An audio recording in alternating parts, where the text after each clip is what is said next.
দ্বিকক্ষ বিশিষ্ট সংসদ ও মিশ্র পদ্ধতি নির্বাচনের সুপারিশ করে প্রস্তাবের খসড়া তৈরি করেছে নির্বাচন ব্যবস্থা সংস্কার কমিশন। এছাড়া রাষ্ট্রপতি পদে নির্দলীয় ব্যক্তি নির্বাচনের সুপারিশ থাকছে। নারীদের জন্য ১০০টি আসন সংরক্ষিত করে সরাসরি ভোট ও গোপন ব্যালটের মাধ্যমে রাজনৈতিক দলের নেতৃত্ব নির্বাচনের প্রস্তাবও থাকতে পারে। সংস্কার কমিশনের প্রধান ডক্টর বদিউল আলম মজুমদার জানিয়েছেন, সবার মতামতের ভিত্তিতেই চূড়ান্ত করা হচ্ছে প্রস্তাবনা, আর শেষ পর্যন্ত নেওয়া হবে সুপারিশ। বিস্তারিত জানাচ্ছেন ইকরামুল হক সায়েম।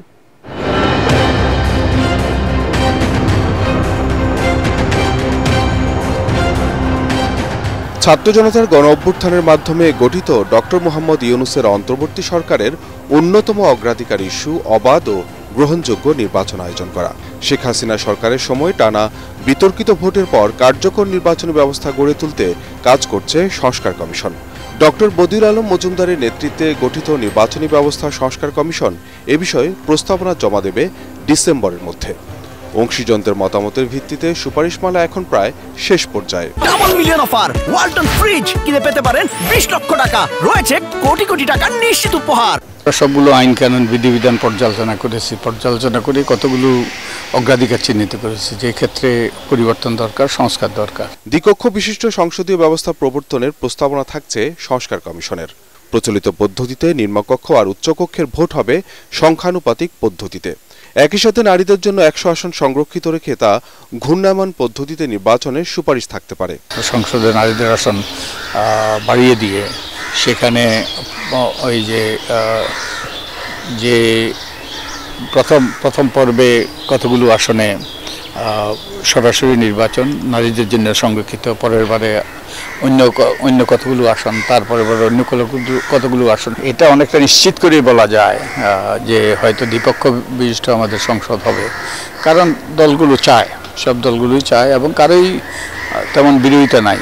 উচ্চকক্ষের ব্যাপারেই ব্যাপক যে এটা তো আমাদের জন্য নতুন অভিজ্ঞতা এবং এটা কিভাবে সদস্যগুলো নির্বাচিত হবে এ নিয়ে বহু মত, বহু সুপারিশ, বহু প্রস্তাব। তো একটা প্রস্তাব তো অবশ্যই হলো এটা সংখ্যানুপাতিক পদ্ধতিতে করা। রাষ্ট্রপতি পদে সরাসরি নির্বাচনের পক্ষে সংস্কার কমিশন। সংসদ সদস্য ও স্থানীয় সরকারের প্রতিনিধিদের ভোটে অথবা সংসদের উচ্চকক্ষ ও নিম্নকক্ষের সদস্যদের অংশগ্রহণে নির্দলীয়ভাবে নির্বাচনের প্রস্তাব থাকছে।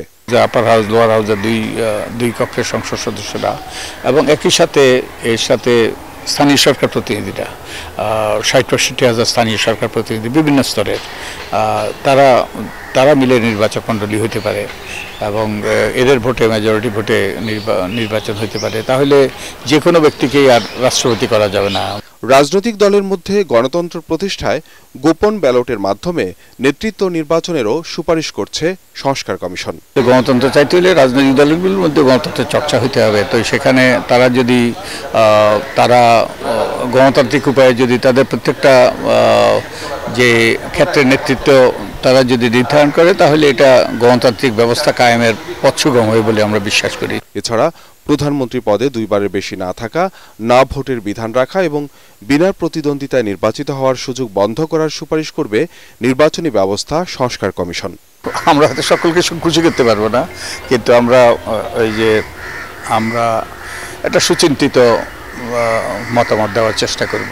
ইকরামুল হক সায়েম, এটিএন বাংলা, ঢাকা।